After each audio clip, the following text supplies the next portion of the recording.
Naimbagad sa Pilipinas at tuyan nagitikang runa na damag dito'y PTV Cordillera.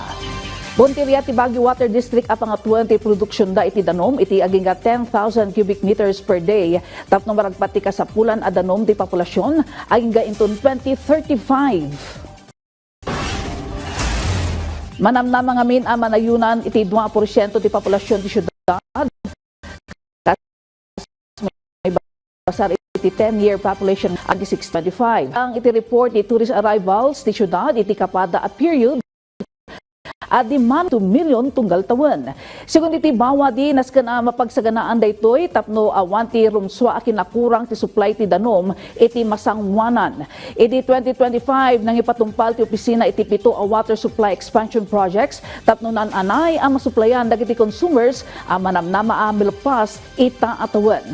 Ita atawen puntirya ti bangwadi a makipasdag iti aging gadwa a deep well tunggal tawen tapno may panamnama ti umdas sa supply ti danom kadagiti residente ken turista. Kabiatan na damanan dagiti agtutubo iti Cordillera anang ngabak iti Young Farmers Challenge anang bukal iti negosyo da baban iti agribusiness. Upat tinapagasatan iti riyon at detalye ni PIA DIMSO intern Allen Balancio.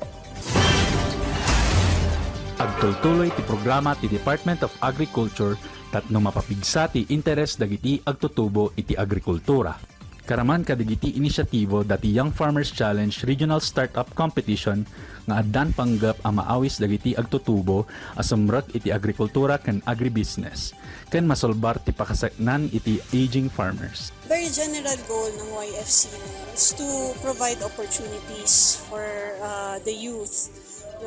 This is open to 18 years old to 30 years old na who want to engage in agriculture. So, meron tayong on production, meron tayong on processing, and meron tayo on digital.